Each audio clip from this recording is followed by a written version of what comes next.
Hey mga brods, isa nga si Robert Bolick ngayon sa mga minamata ngayon ng SMB. Alam mo naman natin na nasa NLEX Road Warriors si Bolick, isa siya sa mga nagiging go-to guy ng NLEX. Pero hindi yun ang basehan para tumagal si Bolick dito po sa NLEX Road Warriors. Kilala rin naman natin si Bolick na isa ito sa mga talagang gustong makapaglaro sa ibang bansa sa Japan B-League mga brods, kung saan itong si Bolick ay syempre naghahangad din ito ng mataas na sahod, lalong-lalo na ay may pamilya na rin si Bolick at yun nga, meron na rin itong anak. So itong si Bolick naghahangad ngayon ng malaking sahod mga brods. So itong SMB naman ay gustong tampatan ang magiging offer nito sa NLEX Road Warriors. So once na ito pong si Bolick ay syempre na-attract doon sa offer ng SMB, syempre malaki yun mga brods, syempre doon siya mapupunta dahil ng NLEX Road Warriors. Kilala rin naman natin na mataas din ito magbigay, MVP group din ito at hindi ito farm team, hindi ito basta-basta mga kabrods, kaya mahihirapan talagang SMB na kunin ito pong si Bolick dahil nasa pudar ito ni Mr. Manny or Boss Manny B Pangilinan. Pero hindi naman yun magpapatalo dahil ito nga pong si Boss Ramon S. Ang isa ito sa mga pinakamayaman talaga ng businessman dito sa atin sa Pinas. Hindi ito magpapatalo dahil alam natin na mataas ang magiging offer ni Bolick sa kanya.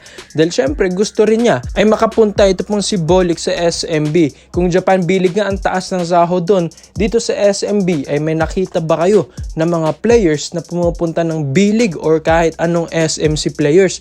Di ba wala mga brods, MVP players or MVP group like si Parks galing TNT, napapunta ito ng Japan B-League dahil alam niyang mas mataas ang sahod doon at yun nga, nagkakaroon sila ng problema dito sa MVP management. So ito nga si Bolick mga brods, alam natin malakas na ang SMB, hindi na nila kailangan talaga ng Bolick. As of now nga, pasok talaga ito pong SMB sa playoffs, pasok na pasok, twice to beat advantage pang nakuha nila. As of now, undefeated pa rin ang San Miguel Beermen mga kabrods. So itong si Bolick, kahit wala ito, malakas na sila.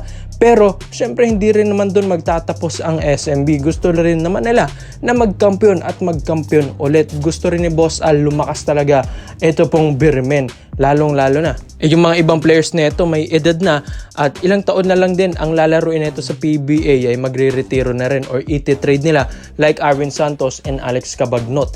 Buti nga niretiro yung jersey number ni Arwin Santos kahit trinade dito ng SMB. So bigyang parangal lang din naman ito sa mga players like Spider-Man.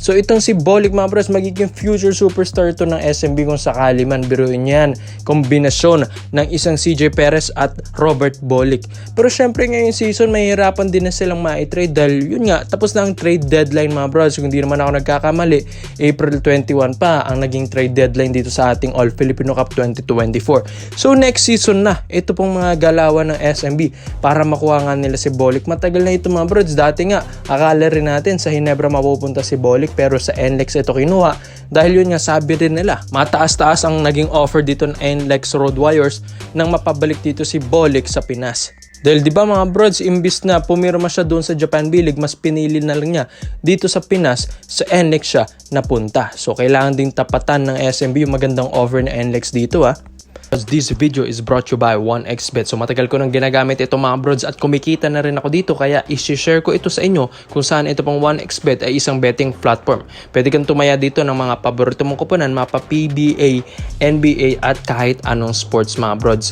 So kaya nga, para makukuha mo yan, gamitin ang promo code na 1x overrated at saktong-sakto mga brods, may mga PBA games tayo at ito nga mga kabrods. Tapos sa NBA naman ito rin, kaya i-bet nyo na every game mga kabrods yung mga paborito nyong kapunan dahil ang laki ng balik sa'yo. So get up to 5,000 deposit bonus mga kabrods, and yung link nandyan sa pin comment section sa ibaba. So dito naman po tayo sa kabilang balita naman natin mga brods. Speaking of Japan B-League, ang dami ng mga teams dun sa Japan or sa kahit anong liga or kahit anong team pa yan dun sa ibang bansa. Dito po kay Kevin Kiambao, biruin ba naman 6'7" na magandang court vision, magandang rebounding skills, mabilis, tapos isa pa dito talagang sweet ang shooting ni Kevin Kiambao.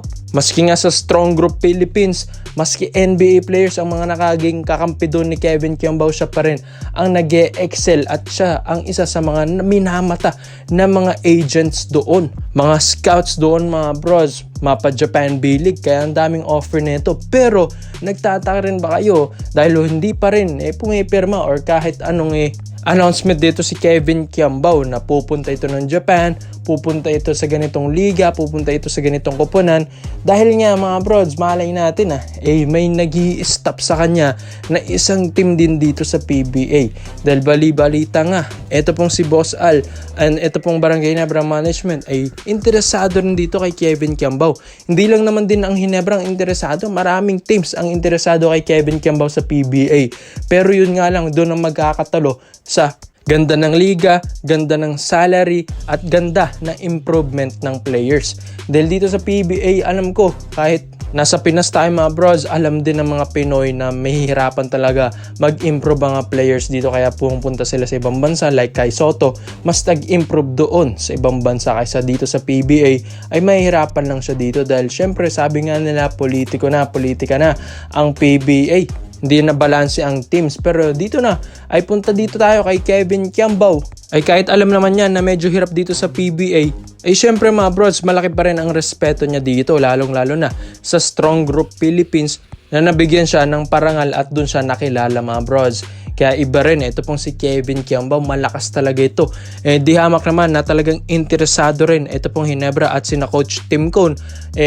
Sa pa dito ay nahawakan din ito ni Coach Tim Cone, di ba mga brods? Sa Asian Games talagang iba ang pinapakita ni Kevin Kiambao. Napapahanga si Coach Tim dito po kay Kevin Kiambao. Kay Soto napahanga siya, mas napahanga siya dito kay Kiambao mga brods. Iba rin ang magiging future ng Gilas team natin dito kay Kiambao, lalong lalo na nung nahawakan nito ni Coach Tim Cone dito sa Asian Games. Dito na nga siya nagsimulang nagka-interest dito sa player na ito dahil nakikita niya na magiging magandang future ng Ginebra kung sakali man na ito ay makuha nila mga kabrod. So maganda ito para sa Ginebra Management at sa future ng Barangay Ginebra kung sakali mang talaga ma-attract si Kiambao sa magiging offer ng Ginebra. Dahil syempre kailangan nilang tapatan yung mga offers sa Japan. Dahil ang tataas na nga ng offer nito ni Kevin Kiambao. Kung di man tayo nagkakamali, 2 million plus na kada buwan ang magiging sahod niya or potential na magiging sahod niya sa ibang bansa mga bro. So ganun kalaki ito pong worth ni Kevin Kiambao, kaya kailangan tapatan nyo ng Ginebra. So alam ko naman kayang-kaya ng Ginebra mga brods.